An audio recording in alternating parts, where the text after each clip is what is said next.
Good morning students, कैसे हैं आप सब।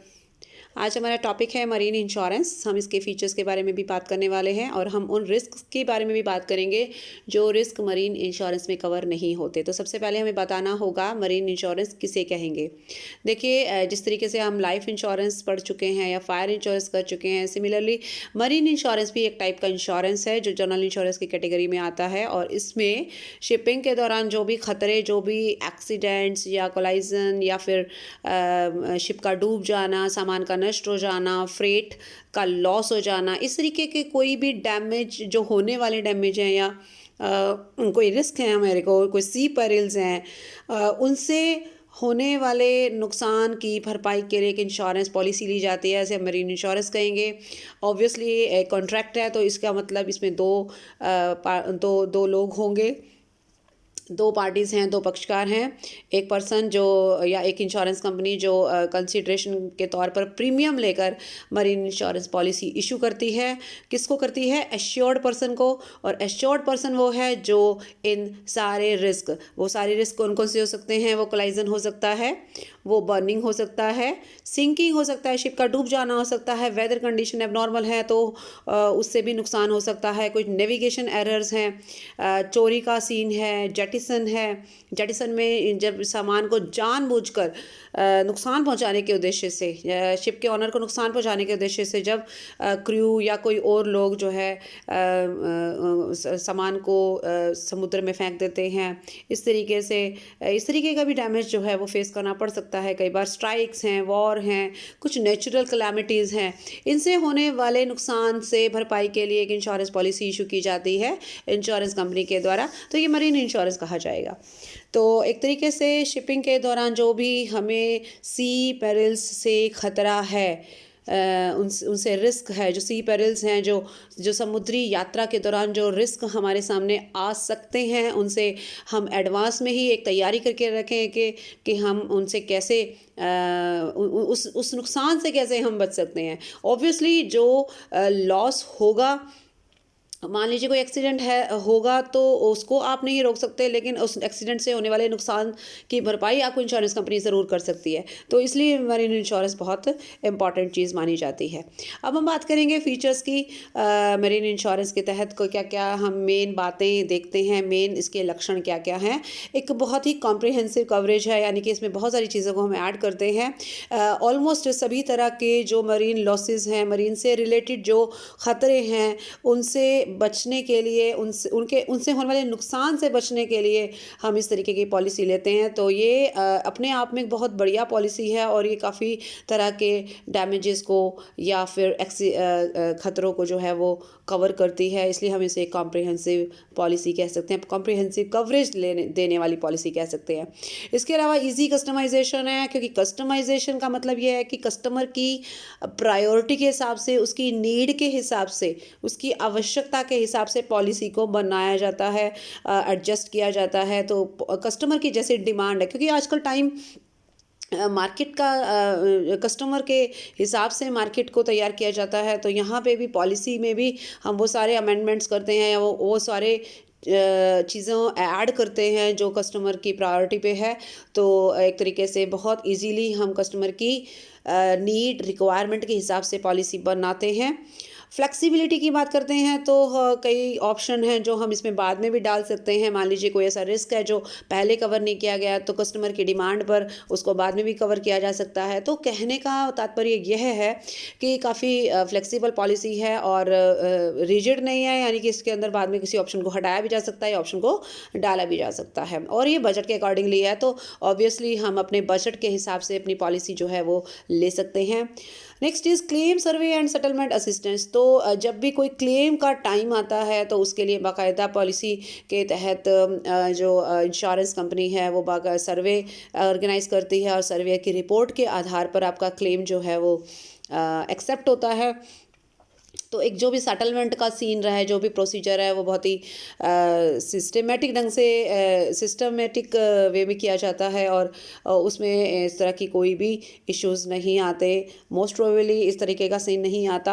हाँ, एक्सेप्शनल केसेस में ऐसा हो सकता है कि कई बार इंश्योरेंस कंपनी क्लेम देने में थोड़ा टाइम लगा सकती है, ऑब्वियसली, क्योंकि जब तक सर्वेयर की रिपोर्ट सेटिस्फैक्ट्री नहीं आती या इंश्योरेंस कंपनी सेटिस्फाई नहीं होती, तब तक क्लेम एक्सेप्ट नहीं हो सकता। Next is extension of coverage. Obviously ये बात शायद पहले भी डिस्कस हो चुकी है, क्योंकि कॉम्प्रिहेंसिव है और फिर फ्लेक्सिबल भी है, तो इसका मतलब यही है कि इसके अंदर हम कुछ चीज़ें जो हमारी छूट गई हैं, या कोई रिस्क ऐसा है जो हम शायद ओरिजिनल पॉलिसी में लेना रह गया था, भूल गए थे, तो उसको हम बाद में भी एड ऑन करा सकते हैं। और उसके लिए जैसे स्ट्राइक की बात हम करें, तो नॉर्मल पॉलिसी में स्ट्राइक राइट्स वगैरह नहीं आते, कम्युनल राइट्स हैं या किसी भी तरह के लड़ाई झगड़े हैं, लेकिन इन चीज़ों से अगर हमें रिस्क है तो हम इसको भी अपनी पॉलिसी में ले सकते हैं। उसके लिए हमें एक्स्ट्रा प्रीमियम देना पड़ेगा, ऑब्वियसली थोड़ा सा पॉलिसी को हम चेंज करना पड़ेगा। तो ये थे इसके कुछ फीचर्स। अब हम अगला टॉपिक जो लेने वाले हैं, दैट इज़ ऐसे कौन कौन से रिस्क हैं जो कवर नहीं होते। कुछ ऐसे रिस्क भी हैं जो नॉर्मली कवर नहीं होते हैं, लेकिन कुछ ऐसे रिस्क भी हैं जो कवर नहीं भी होते, लेकिन बाद में आप उसको ऐड करवा सकते हैं। वो डिपेंड करता है पॉलिसी, इंश्योरेंस पॉलिसी इशू करने वाली कंपनी और पर्सन पे, कि पॉलिसी जो इशूइंग अथॉरिटी है उसकी क्या पॉलिसी है, उनके कंपनी के क्या टर्म्स एंड कंडीशन है, तो उसके आधार पर जो है वो रिस्क को बाद में कवर कर पाएगी या ऐड कर सकती है या नहीं कर सकती। वो डिपेंड करता है कि हमने पॉलिसी किस टाइप की ली है। अब हम बात करेंगे कौन कौन से ऐसे लॉसेस हैं या रिस्क हैं जो हम कवर नहीं करवा पाएंगे या कवर नहीं होते। जैसे पहला है लॉस और damage due to wilful act of negligence and misconduct, यानी कि एश्योर्ड पर्सन अगर जानबूझकर इस तरीके का कोई एक्ट या एक्टिविटी करता है, या जहां उसकी लापरवाही क्लियर होती है और जो भी नुकसान हुआ है वो कहीं ना कहीं उसकी नेग्लिजेंस का नतीजा है, या कोई फ्रॉडुलेंट एक्टिविटी भी हम कह सकते हैं। बहुत सारी चीज़ों में देखा जाता है कि कई बार पैसा कमाने के लिए या इंश्योरेंस कंपनी को चूना लगाने के लिए, जैसे हम कह सकते हैं कि इस तरीके की पॉलिसी ली जाती है और बाद में जो है फेक एक्सीडेंट्स और फेक लॉस दिखाकर या नेग्लिजेंस के तौर पे अगर हमारा कोई नुकसान हुआ है, लेकिन हमारा जो मकसद है वो इंश्योरेंस कंपनी से पैसा निकलवाना है, इस तरीके का अगर ये चीज़ें क्लियर हो जाती हैं या फिर ये प्रूव हो जाता है और सर्वेयर की रिपोर्ट के आधार पर इंश्योरेंस कंपनी को ये लगता है कि ये मामला नेग्लिजेंस का है, लापरवाही का है, तो वो इसको कवरेज नहीं देगी। ऑब्वियसली ये मिसकंडक्ट या नेग्लिजेंस के पार्ट पर हुआ है। Next one is any loss और damage due to delay. Delay का मतलब ये है कि अगर आपने शिप को जैसे मान लीजिए जब भी पॉलिसी ली जाती है और जो शिप का ऑनर है, फॉर एग्जांपल अगर उसने शिप के लिए कोई इंश्योरेंस पॉलिसी ली है और बाकायदा उसका रूट और उसका टाइमिंग जाने का, डिपार्चर का सीन, कहाँ से डिपार्चर हो रहा है, कहाँ पर जाना है, मतलब डेस्टिनेशन क्या है, ये सारी चीज़ें पॉलिसी में पहले से ही क्लियर होती हैं। ओके, सो अगर मान लीजिए डिले हुआ है, आपकी यात्रा जो है डिले हुई है without any genuine reason, without that reason which is beyond your control, अगर आपके कंट्रोल के बाहर है, मान लीजिए मौसम ख़राब है इसलिए डिले हो गया है, तो उसमें आप कुछ नहीं कर सकते, बल्कि शायद आपने अच्छा ही किया है कि आपने डिले कर दिया, क्योंकि ख़राब मौसम में तो शिप को ले जाने का मतलब है कि हम उसको और रिस्क में डाल रहे हैं।